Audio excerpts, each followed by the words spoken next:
présente ainsi parce que, en réalité, j'ai été invité en tant que traditionnaliste. Je ne suis pas littéraire. Mes études littéraires se sont arrêtées en terminale. Je suis avant tout un économiste. Et l'économie est avant tout également une science sociale. Nous étudions surtout les comportements. Et lorsqu'on parle de comportement en économie, les comportements peuvent être influencés ou même venir de nos traditions, de notre culture, de la rencontre avec les autres. Des fois, les économistes se posent une question essentielle, existentielle. Y a-t-il un comportement optimal? Ou alors, y a-t-il un comportement d'équilibre? Le mot équilibre en économie signifie la meilleure situation qui soit. Y a-t-il ce type de comportement? Ou alors, pourquoi on pose cette question? Parce que les comportements, ce sont les comportements qui engendrent le développement. Dès cet instant, moi, traditionnaliste, je me suis souvent appesanti sur l'étude de ces comportements, sur la culture, la tradition de beaucoup de nos peuples, que ce soit les Koumou, les Kéké, au Bénin, mais surtout sur ma propre culture forte. Deux questions ou trois me semblent donc pertinentes ici. Ce fait social existe-t-il chez nous? Existe-t-il dans notre tradition, dans nos cultures? Est-ce qu'il y a des exemples dans notre histoire? Des exemples d'homosexualité? La deuxième question, ou la troisième question, c'est nous poser la question, est-ce que cette pratique, pourquoi cette pratique prend de l'ampleur chez nous et quelles en sont les conséquences? Si on regarde un peu notre tradition, la tradition, je vais m'appesantir sur la tradition école. Mais je suis sûr que les Koumou, les Téké, pour ne pas dire les autres Africains, vont s'y reconnaître. Dans ma tradition, il n'existe pas le mot homosexualité. Ce mot n'existe pas. Si ça n'existe pas, c'est que ce fait social n'existait pas. Ce que nous avions dans notre tradition, on appelait ça le cadre de femme. C'est-à-dire une femme qui a la corpulence d'une femme, mais de temps en temps, qui a la corpulence en réalité d'un homme, qui a la voix d'un homme, mais c'est une femme. Physiquement, c'est une femme. Ou alors, un homme qui physiquement est un homme, mais qui a des fois des manies de femme. Ce type de personnes était toléré dans notre tradition. Et en général, ce n'était pas les homosexuels.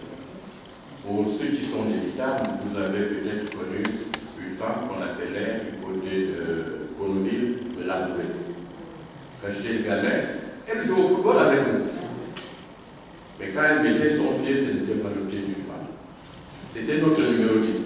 Mais nous, on ne regardait pas, on ne voyait pas en la Bourrée, non. Mais c'était une femme, sauf qu'elle savait jouer au football. Et donc pour nous, on ne faisait pas la différence entre joueurs et joueuses. On a connu une autre, là c'était un homme, du côté de Locor, qui était un homme, mais qui dansait comme une femme. Quand il parle, on a l'impression que c'est une femme. Mais cet homme a épousé des femmes, a été même polygame. Et en général, lorsqu'elle voulait suivre les femmes, quand il était gamin, mais de temps en temps, on lui disait non, tu ne peux pas rentrer ici, parce que là, les femmes vont se laver et ainsi de suite. Donc, dans notre société traditionnelle, le mot homosexualité n'existe pas. Ce que nous savons, c'est que chaque sexe, femme ou homme, chacun d'entre nous a un rôle social à jouer. Et lorsqu'on regarde même l'histoire de notre peuple et notre spiritualité, il n'y a pas d'homosexualité. Il y en a. Nous sommes, pour nous les écrans, Nous avons notre religion traditionnelle de Malade. Et d'ailleurs, pour bien distinguer la femme de l'homme, il y avait des rites spécifiques aux femmes et des rites spécifiques aux hommes. Si nous prenons notre premier rite, le Malade, en réalité au départ, c'est une femme qui nous a amené le Malade. C'est elle qui parlait avec Dieu. Un peu comme Moïse dans la religion chrétienne. Nous avions une femme. Elle jouait donc un rôle fondamental, non seulement dans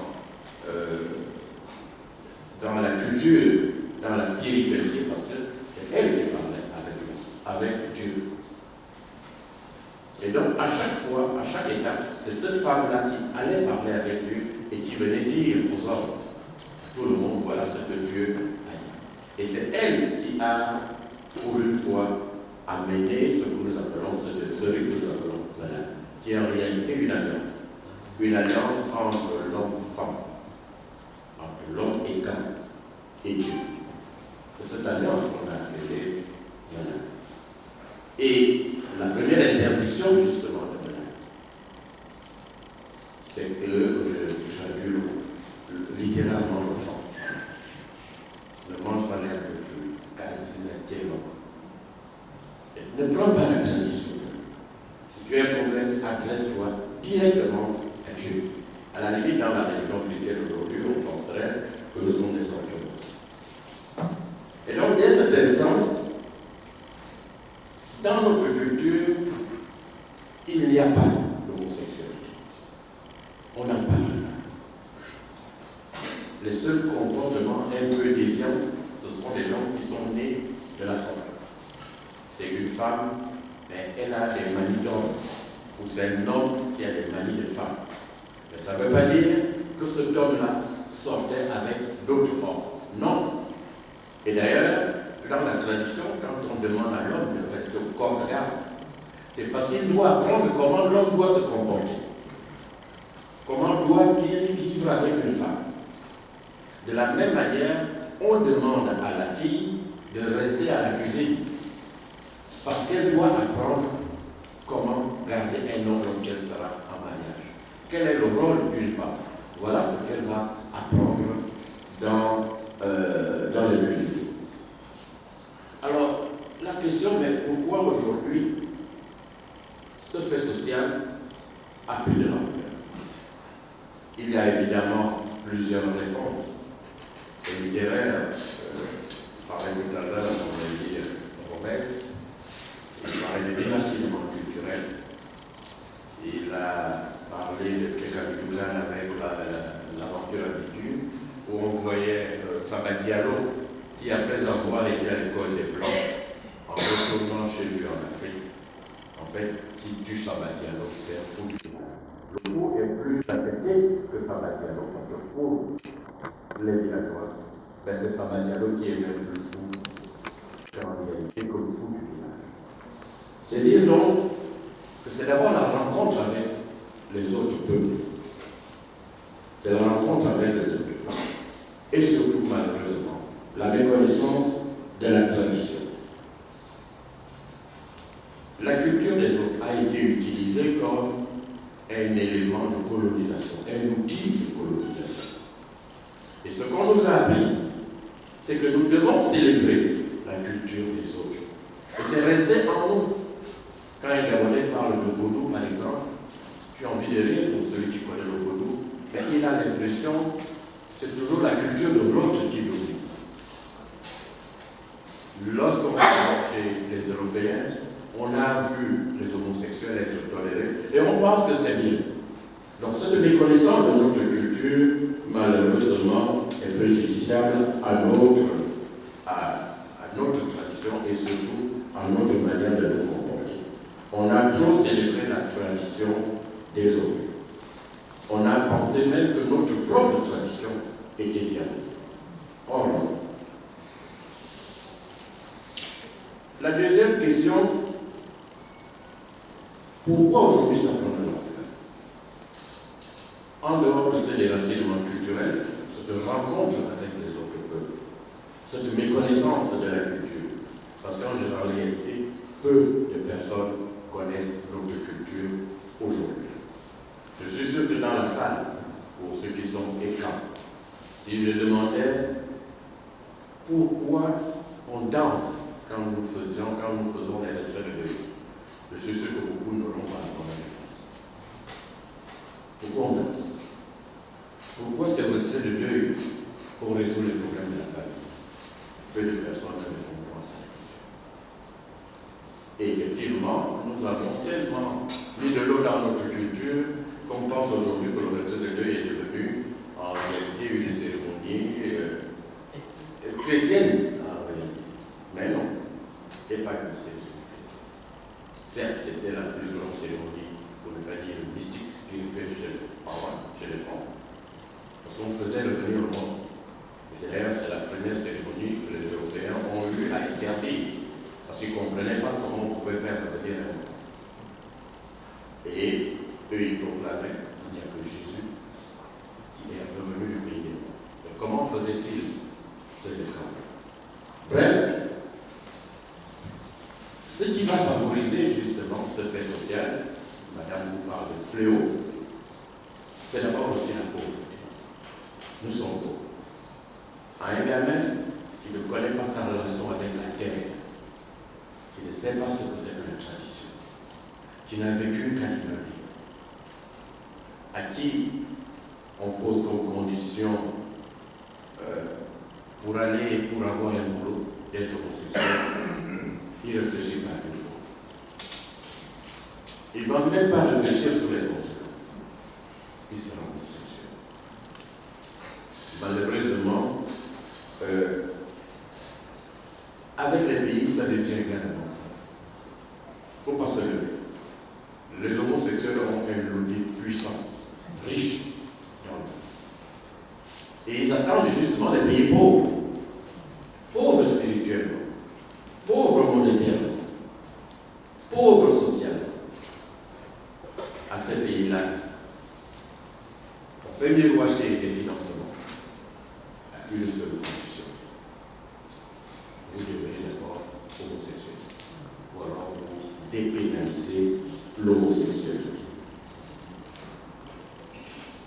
Voilà malheureusement ce que nous avons aujourd'hui. Si ça peut même prendre l'ampleur, c'est parce que nous sommes pauvres. Parce que nous sommes pauvres. Quelles sont les conséquences? Madame Gou aborde déjà un peu ces conséquences. Il faut savoir que le Gabon, c'est un peu mieux. Si nous ne faisons rien, c'est un peuple qui risque de disparaître. Posez-vous la question, dans les années 60, on nous apprenait dans les années 60 que le Gabon avait à peu près entre 630 000 habitants. À l'époque, le Congo avait un peu plus de 800 000 habitants. Une soixantaine d'années plus tard, le Congo a 6 millions d'habitants. Le Gabon a à peine 2 millions d'habitants. Voilà la réalité. Et donc, si nous ne faisons rien, s'il n'y a pas une véritable politique nataliste, nous risquons de disparaître. C'est un phénomène qui a failli déjà avoir lieu aux alentours des années 30. Vous vous posez la question, est-ce que les tribus Kodjen et Sandon, pourquoi ces tribus sont à côté des Anoussa? Je reviens sur un problème un peu d'actualité. Mais en réalité, dans ces années-là, on a remarqué qu'il y avait eu une baisse de la natalité. Surtout les hommes ne faisaient plus d'enfants. Et ces tribus risquaient de disparaître. La solution trouvée pour ces tribus qui étaient pratiquement, leurs villages sont devenus des villes, ils ont donné un terrain aux Aoussa. Pour les Kodjen, c'était simple. Les filles aux Kodjen vont aller avec les Aoussa, mais ne vont pas aller à mariage chez les Aoussa. C'est les enfants qui vont d'elle. Comme on le dit, ce sont les enfants du village, de la tribu. Ce ne seront pas des Aoussa, puisque leurs mamans ne seront pas en mariage, ce seront des Kodjen. Donc on a résolu le problème de la baisse de la fécondité masculine chez les Kodjen avec les Aoussa. Les Islamiques ont fait exactement la même chose. Et beaucoup de gens pensent aujourd'hui que les filles islamiques sont les hommes, comme si c'était à la limite pratiquement de l'homosexualité. Parce qu'on trouve beaucoup de filles islamiques qui restent au corps de garde, qui ont des allures d'hommes, qui veulent imposer leur loi.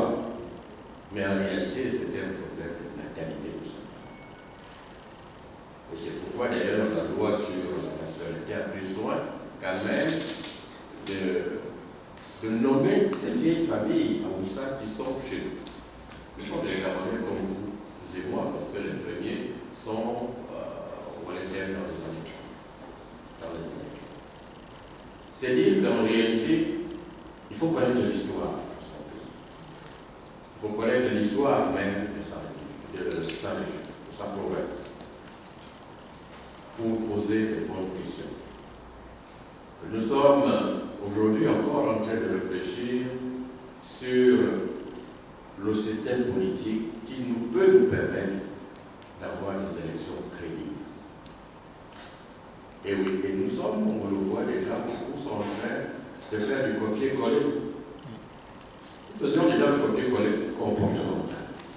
Nous sommes en train de faire du copier-coller social. Comme si, dans notre tradition, dans notre manière de voir le monde, nous ne pouvons pas trouver un système crédible et qui peut se pérenniser dans le temps.